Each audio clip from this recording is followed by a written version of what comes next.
عابد شیر علی میرا بھائی ہے، اس نے جو میرے خلاف پریس کانفرنس کی تو میں نے یہ بات کی کہ ایسا کوئی فیصلہ تھوڑی ہے جو میں نے کیا ہے جو شہباز شریف صاحب نے نہیں کیا ہے. جب انہوں نے کہا کہ ہم کو ہٹا دیں گے تو میں نے کہا میں شہباز شریف صاحب سے پوچھ کے کرتا ہوں، ان کی مرضی پہ یہاں پہ بیٹھا ہوا ہوں، میاں نواز شریف کی مرضی پہ یہاں پہ بیٹھا ہوں.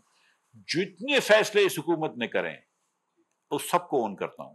جو فیصلے فائنانس سے ریلیٹڈ ہیں ان کو بھی اون کرتا ہوں، لیکن ایز اے کیبنٹ کے اندر ہم سب وہ ہیں رسپانسبل ٹوگیدر ہیں، ان سب کو اون کرتا ہوں. اور ادھر جا کے اللہ کی مہربانی سے آپ کے سامنے آ کے ڈیفینڈ کرتا ہوں اور کرتا رہوں گا. میں وزیر اعظم پاکستان کے بنایا ہوا وزیر خزانہ ہوں.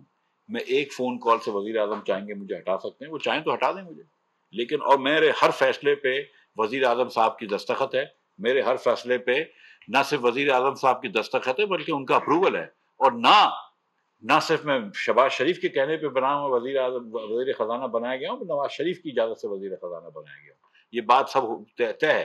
لیکن میں اپنا کام کروں گا. اگر کسی کو پسند ہے میرا کام تو میں بہت شکریہ ادا کرتا ہوں، کسی کو پسند نہیں ہے تو میں معذرت کرتا ہوں. لیکن میں اس ملک کے وزیر خزانہ ہوں اور اس ملک کا جو میں سمجھتا ہوں کہ اس ملک کی بہتری کے لیے کام ہے وہ کروں گا، سیاست جائے بھاڑ میں. لیکن اس وقت جو ہے وہ ڈائلاگ اکانومی بھی نہیں، ڈائلاگ آن فلڈز ہونا چاہیے. اس وقت صرف ایک ہی بات کرنی چاہیے من حاصل قوم کہ اس وقت جو ہمارے بچے پھنس رہے ہیں، جو ہمارے لوگ پانی میں ڈوبے ہوئے ہیں، ان کو کیسے بچا سکیں. اس کے علاوہ اگر آپ کوئی بات کر رہے ہیں تو آپ وقت ضائع کر رہے ہیں. یار آپ دیکھیے کہ کیا یہ بات آپ کو بھی پتا ہے، مجھ کو بھی پتا ہے کہ پنجاب کو بھی کہا گیا ہے کہ خط لکھو. ٹی وی پہ آ کر فواد چودھری نے کہا ہے کہ ہم یہ کے پی اور جو پنجاب ہے وہ کوآپریٹ نہیں کرے گی. وفاقی حکومت ڈیل کرتی ہے نا آئی ایم ایف سے، سب نیشنل گورنمنٹ تو نہیں کرتی. پھر ہم ڈسٹرکٹوں سے بھی پوچھنا شروع کر دیتے ہیں، ڈویژن سے بھی پوچھنا شروع کر دیتے ہیں کہ بھائی تم اور ڈسٹرکٹ اور ڈویژن شامل ہو. پھر ہم کسی اور ملک سے بات کریں گے تو فورن پالیسی میں بھی پوچھ لیتے ہیں پنجاب سے اور کے پی سے کہ بھائی آپ اس میں شامل ہیں کہ نہیں فیصلے میں. یہ کیسی بات ہے یار؟ مطلب یہ آپ کو لگتا نہیں ہے کہ یہ کنسپیریسی ہے؟ یہ مطلب کیا اس لیول کی بلائنڈنس ہو گئی ہے، اس لیول کی ہوس ہو گئی ہے پاور کی کہ آپ تمام چیزوں کو جلا دیں گے، پورے ملک کو ڈبا دیں گے آپ. یار دیکھیں اس وقت یہ آپ کو بھی جانتے ہیں کہ یہ پورا ایک سوچی سمجھی کوشش تھی کہ یہ ڈیریل کریں پروگرام کو.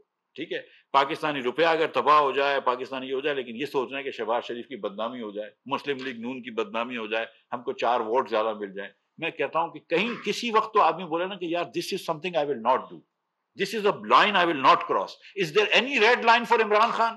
کوئی ایسی لائن ہے جو وہ کراس نہیں کرتا ہے؟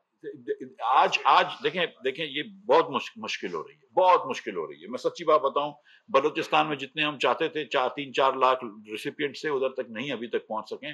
لاکھ یا 75,000 یا لاکھ تک پہنچ گئے ہیں.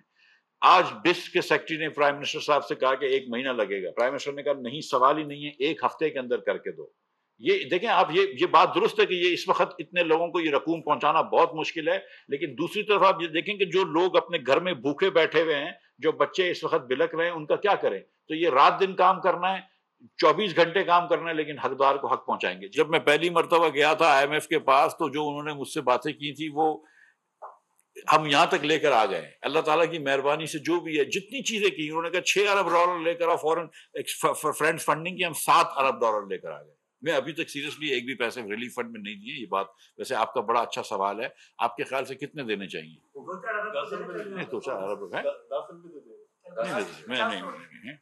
میں انشاءاللہ تعالیٰ اللہ نے چاہا تو کروڑوں روپے کے اندر عطیہ دوں گا. اور مجھے یقین ہے، میں آپ کو معاف کر رہی ہے، مجھے بولنا نہیں چاہیے، اللہ معاف کرے، کہ میرے بھائی جو ہماری کیونکہ فیکٹریاں بلوچستان میں بھی ہیں تو میرے بھائیوں نے آلریڈی، میں یقین سے کہہ سکتا ہوں کہ کروڑوں روپے شروع دے دیے ہوں گے. مطلب مجھے یقین ہے اس کا، میں نے پوچھا بھی نہیں ہے. لیکن اللہ تعالیٰ نے ہم کو کچھ وسائل بھی دیے لیکن دل بھی دیا ہے. دیکھیے یہ بات یاد رکھیے کہ کچھ بھی ہو جائے انشاءاللہ تعالیٰ، اللہ نے چاہا تو 29 تاریخ کو بورڈ میٹنگ ہوگی اور پاکستان کا پروگرام اپروو ہوگا، کیونکہ پاکستان کے لوگوں نے بہت قربانیاں دی ہیں اس کی، اور پاکستان ڈیزرو کرتا ہے یہ پروگرام. ہم نہیں ڈیزرو کرتے ڈیفالٹ کرنا. جو چیزیں سری لنکا نے کی تھی وہ ہم نے نہیں کی. اگر آپ کو یاد ہے کہ جب ہماری حکومت آئی تھی اس کے بعد پاکستان دنیا کا 4تھا لائکلیسٹ ملک تھا ڈیفالٹ کرنے. ہر روز ڈیفالٹ کی باتیں ہوتی تھی. آپ میں سے لوگوں نے ایک دوسرے کو یہ چیزیں واٹس ایپ فارورڈ کیے ہوئے ہیں. میں آ رہا ہوں شعیب بھائی، آپ لوگوں نے بھی کیے ہوئے ہیں. آج یہ ڈیفالٹ کی ہم بات نہیں کرتے. اس زمانے میں آپ لوگوں نے لکھے ہیں آرٹیکلز کہ پاکستان کی پی ایس او کی ایل سی نہیں کھل رہی ہے. آپ نے یہ آرٹیکل لکھے ہیں کہ پی ایس او کی ایل سی کنفرم نہیں ہو رہی ہے. اب میں آپ سے پوچھتا ہوں کہ آپ میں سے کسی نے یہ بات کی؟ آج کل آپ نے یہ بات کری ہے کہ پاکستان کا کریڈٹ ڈیفالٹ ریسک بڑھ گیا ہے. اب آج کل اللہ کی مہربانی سے آدھا ہو گیا ہے اس سے. آپ نے یہ بات کی ہے؟ 1 منٹ میں سوال کر لوں.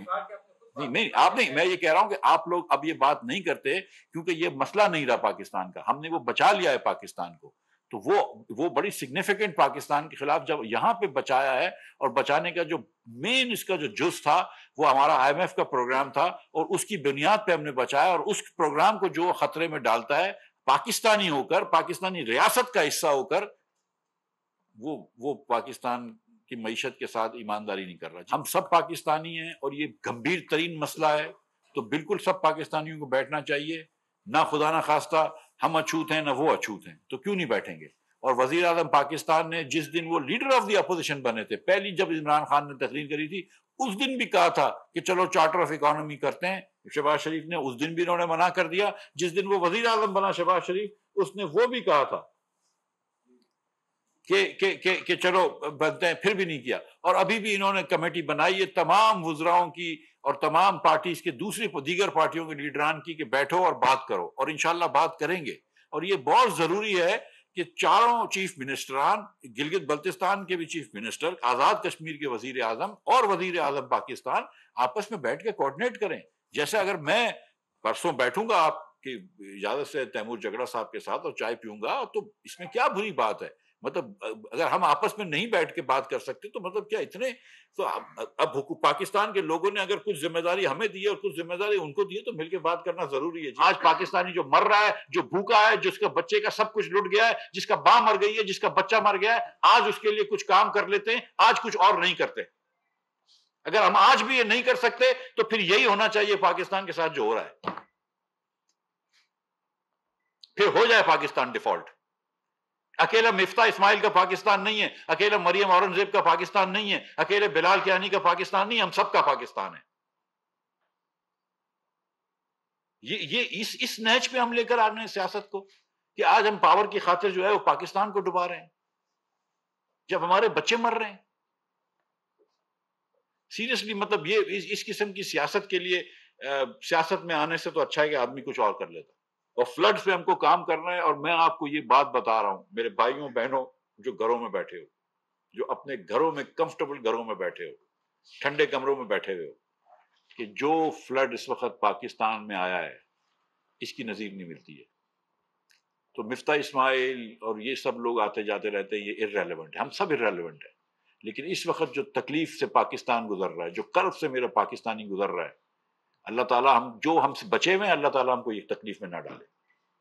اور جو لوگ اس تکلیف میں ہیں ان کو مدد دینا ہمارا فرض ہے۔ اور جو آپ گھر پہ ہیں، بچے ہیں میرے، بیٹیاں بہنیں میری، بیٹے میرے، ایک کام کرو، SMS کرو 9999 پہ، 9999، 4 مرتبہ 9999 پہ فون کرو۔ ہر SMS کرتے ہو 10 روپے فلڈ ریلیف کی طرف چندہ جاتا ہے، ہر SMS پہ 10 روپے جاتا ہے۔ 9999 پہ SMS کریں، 10 روپے کا چندہ دیں۔ اور جو لوگ فلڈز میں مبتلا ہیں اس وقت میں آپ سب سے گزارش کر رہا ہوں کہ ان کی مدد کرنا، میں سمجھ رہا ہوں کہ یہ ہمارا مذہبی فریضہ ہے، ہمارا قومی فریضہ اور انسانی فریضہ ہے۔